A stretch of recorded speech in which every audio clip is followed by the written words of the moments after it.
Secdeye vardığı zaman da Efendimiz sallallahu aleyhi ve sellem eksiri dua buyuruyor. Allah'a en yakın olunan hal. Şimdi ayakta o kavmeyi de yeterli bulmadık. Allah'ım senin büyüklüğün karşısında secdeye kapanma var. Bunun ötesinde artık yapacağımız bir şey kalmıyor. Yani yer delinse de başımızı o yerden içeriye soksak yine senin ululuğun ve azametini ifade etmiş olamayız. Orada eksirü duaya, duayı çok yapın. Hazreti Ebu Bekir Efendimiz yine sahih hadis-i şeriflerden buyuruyor ki ya Resulallah bana bir dua öğret diyor. Ben bunu secdede madem eksirü dua buyuruyorsun söyleyeyim diyor. Buyuruyor ki işte o Subhane Rabbiyel Ala mahfuz. Subhane Rabbiyel Ala mahfuz o. Efendimiz tarafından mervi olduğundan dolayı mesele tabüdilik içine girer. Terki doğru değildir onun. Subhane Rabbiyel Ala dedin.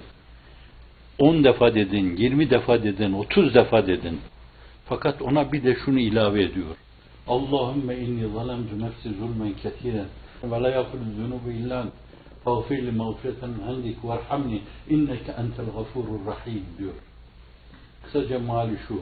Allahümme inni zalemtu nefsi Hazreti Ebu Bekir nefsine zulmettiğine, nefsine karşı bir kötülük yaptığına, nefsini kirletecek bir iş yaptığına ihtimal vermek fırakı daleye sapma demektir. Dalalete sapma demektir. Çünkü bir yönüyle belki hayatı tam duyduğu zaman Efendimiz sallallahu aleyhi ve sellem'den 3-4 yaş daha küçük. Ve ilk ben peygamberim deyince Efendimiz sallallahu aleyhi ve sellem ben bu nübüvveti kime tebliğ edeyim? Rahatlıkla hiç tereddüt etmeden bana ya Resulallah diyen insandır. İkra bismi rabbikellezi halak. Kur'an inmemiş daha. Ahkam yok daha. Zat-ı bah mevzunda bir bilgi yok. Sıfat-ı Sübhaniye mevzunda bir bilgi yok. Esma-i ilahi mevzunda bir bilgi yok. Sadece o zatın onların içinde bir emniyet abidesi olması, bir davayı ilan etmesi adına kabul açısından yeterli Hazreti Ebu Bekir için. Bana ya Resulallah diyor. Sonra Efendimiz ona dua öğretirken aynı zamanda bize telkin ediyor gibi Allahümme inni zalemtu nefsi ben nefsine zulmetmiş bir zavallıyım. Zulmen kesiren hem de öyle bir zulüm değil. Çok zulüm. O kesirene bakınca tenmin tenkir için la yu'ad ve la yuhsa. O büyüklerin virtlerine baktığınız zaman zaten hatta ehli beytten o eğimmenin virtlerine baktığınız zaman zannedersiniz ki bu adamlar kendilerini cehennemde görüyorlar. Bu kendini görmenin ifadesidir. Kendini görmenin ifadesidir. Kendini görmeyen Allah'ı göremez. Allahümme inni zalemtu nefsi zulmen ketiren ve la yağfiru zunubi illa ent. Senden başka kimse de günahları yarlayamaz. Fağfirli mağfireten min endik. Nezdü uluhiyetinden bir mağfiret. Benim amelim, davranışlarım, Ebu Bekir olmam benim, ilk ümmet olmam erkeklerden. Bunlar değil. Nezdi uluhiyetinden, nezdi rububiyetinden mağfiret diliyorum ben. Ben o mevzuda ona karşılık bir şey vermiş değilim demektir.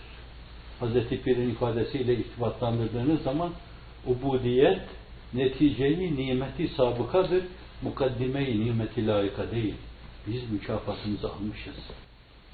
Sen beni yarlığa fakat nezd-i uluhiyetinden yarlığa. Ben bir şey yaptım diye, Ebu Bekir oldum diye, ilk ümmet oldum diye, Resulullah tarafından o kadar sevildim diye değil. İnsanlığın itaat tablosu en çok sevdiği, elinden tuttuğu, en yakın arkadaşlarını bile ondan dolayı hitap ettiği. Hazreti Ömer'e kimse bir şey söyleyemez. Fakat Hazreti Ebu Bekir'in az ona kırıldığını hissedince Hazreti Ömer'e şiddetli hitapta bulunmuştur. Böyle birisine dua öğretirken yani Allah'ım bana cennette huri ver, hilman ver, köşk ver, villa ver böyle işte bazısı İzmir'de olsun, bazısı İstanbul'da olsun, bazısı efendim Anadolu yakasında olsun, bazısı da Trakya yakasında olsun falan. Bunları istemiyor yani Allah Resulü. Allahümme inni zalemtu nefsi zulmen ketiren ve la yağfiru zunube illan Fagfirli mağfireten min indik verhamni. Yarlığa bir de bana merhamet buyur. Kutsi hadiste Allah buyuruyor ki inne rahmeti sebagat ela gadabi. Rahmetim gazabıma sebkat etmiştir benim.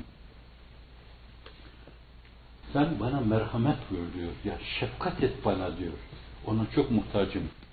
En sevdiği insana, zirve insana, abide şahsiyete dua öğretirken bakın kendini görmeye bir çağrıdır bu. Bir davettir. Kendine böyle bak sen. Kendini böyle tanı. Kendini böyle tanırsan üzerine sinek kondurmazsın sen. Bir sineğin tersi kadar şeye bile tahammül edemezsin. Verhamni inneke entel gafurur rahim. Yegâne gafur, yarlıgayan ve yegâne rahmet eden, merhamet eden de sensin.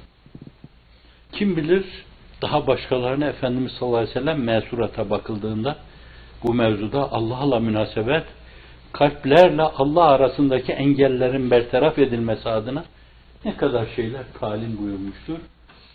Onun asar-ı güzidesini takip ettiğiniz zaman göreceksiniz.